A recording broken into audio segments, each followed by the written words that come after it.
Hello नमस्कार दोस्तों, कैसे हो आप सभी लोग। आशा करता हूँ बहुत अच्छे होंगे। आपका स्वागत करता हूँ मेरे टाटू स्मार्ट स्टडी चैनल पर। दोस्तों आज मैं आपको मृदा के निर्माण के बारे में, सॉइल फॉर्मेशन के बारे में आपको बताने वाला हूँ। ये टॉपिक 11th-12th पीएससी में दिया गया है। दोस्तों मृदा निर्माण को स्टार्ट करते हैं। मृदा का निर्माण एक प्राकृतिक एवं धीमी प्रक्रिया है जिसके द्वारा चट्टानों के अपक्षय तथा जैविक पदार्थों के मिश्रण से मिट्टी का निर्माण होता है। तो दोस्तों मृदा का जो निर्माण होता है वो धीरे धीरे बहुत लंबे समय के बाद प्रकृति द्वारा स्वतः ही होता है। लगभग मृदा की एक परत को बनने में दोस्तों 1000 साल लग जाते हैं। तो इस प्रकार मृदा का निर्माण बहुत ही धीमी प्रक्रिया द्वारा और जैविक पदार्थों के मिश्रण से मिट्टी का निर्माण होता है। यह प्रक्रिया हजारों वर्षों में पूर्ण होती है तथा इसमें भौतिक, रासायनिक एवं जैविक कारक महत्वपूर्ण भूमिका निभाते हैं। ठीक है दोस्तों, अब समझते हैं अपक्षय के बारे में। भौतिक अपक्षय, सबसे पहले चट्टानों का अपक्षय होता है। अपक्षय का मतलब होता है कि चट्टानें बरसात के पानी से या किसी वायु द्वारा गिरकर चट्टानों के टुकड़े धीरे धीरे टूटकर मैदानी भागों में आ जाते हैं, जिससे छोटे छोटे कण पत्थरों से निकलकर वो मृदा का निर्माण करते हैं। तापमान में परिवर्तन, जल, वायु एवं हिम के प्रभाव से चट्टानें टूटकर छोटे छोटे कणों में परिवर्तित हो जाती है। इसे ही भौतिक अपक्षय कहा जाता है। ठीक है दोस्तों, समझ में आ गया होगा। अब बढ़ते हैं रासायनिक अपक्षय की तरफ। रासायनिक अपक्षय में जल तथा गैसों के प्रभाव से चट्टानों के खनिजों व तत्वों में परिवर्तन होता है, जिसे रासायनिक अपक्षय कहा जाता है। तो दोस्तों इसमें जल और गैसों के प्रभाव से चट्टानों के खनिज तत्व, जो चट्टानों में खनिज तत्व होते हैं, उनमें परिवर्तन आ जाता है। इन्हें रासायनिक अपक्षय कहा जाता है। ठीक है। तीसरा है दोस्तों जैविक अपक्षय। जैविक अपक्षय क्या है? पौधों की जड़ें, जीव जंतु एवं सूक्ष्म जीवों चट्टानों को तोड़ते हैं और ह्यूमस बनाते हैं, जिससे मिट्टी की उर्वरता बढ़ती है और इसे ही जैविक अपक्षय कहा जाता है। तो दोस्तों इसमें पौधे की जड़ है, जीव जंतु और छोटे छोटे सूक्ष्म जीव होते हैं जो चट्टानों को तोड़ के खा के उससे ह्यूमस का निर्माण करते हैं। जैसे खाद होता है ना, केंचुए, जैसे वो उनको खा के अपने अंदर से लार्वा मिला के बाहर निकालते हैं, तो उससे ह्यूमस का निर्माण होता है और उससे मिट्टी की उर्वरता बढ़ती है।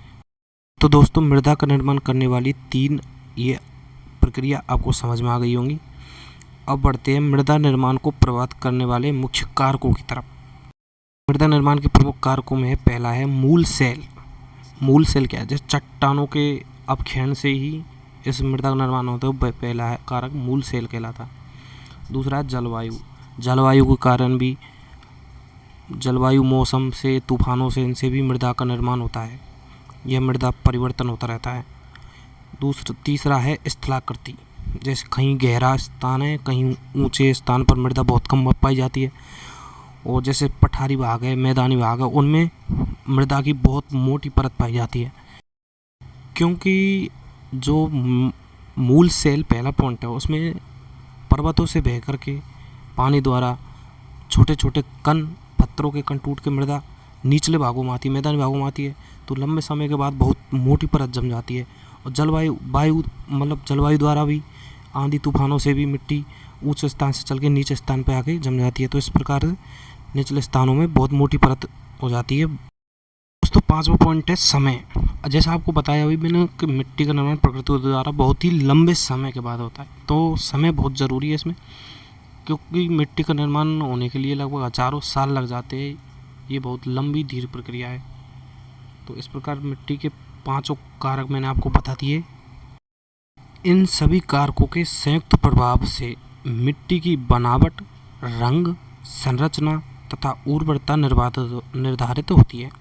दोस्तों इन सभी कारक हैं, इनसे मिट्टी की रंग, रूप, उर्वरता, इन सब पर प्रभाव पड़ता है। और इस प्रकार मृदा का निर्माण अर्थात सॉइल फॉर्मेशन विभिन्न परतों से होता है और इस प्रकार मृदा का निर्माण हो जाता है, जिसे मृदा परिच्छेदिका कहा जाता है। मतलब सॉइल प्रोफाइल, मृदा परिच्छेदिका इंग्लिश में कहते हैं। ठीक है दोस्तों। और इसके बाद है मृदा की प्रमुख परतें। जो मृदा की परतें जमती है वो उसमें है, पहला है O horizon, A horizon, B horizon, C horizon, R horizon. पांचों मृदा के परतों के प्रकारों को मैं आपको चित्र के माध्यम से बताता हूँ।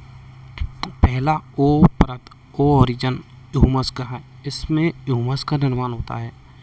दूसरा है ए भाग है टॉप सॉइल, मतलब सबसे ऊपरी मृदा, जो भूमि के लिए उपजाऊ और उर्वरता युक्त मृदा होती है, वो ए प्रकार की मृदा होती है। दूसरा है दोस्तों बी हॉरिजन, मतलब बी परत, सब सॉइल, ये ए मृदा से निचले भाग पर होती है।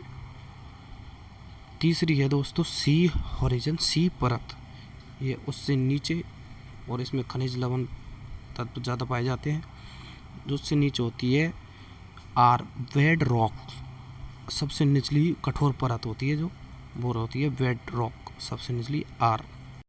अब इनके बाद अब पढ़ लेते हैं मृदा के निष्कर्ष। मृदा निर्माण एक जटिल लेकिन अत्यंत महत्वपूर्ण प्रक्रिया है।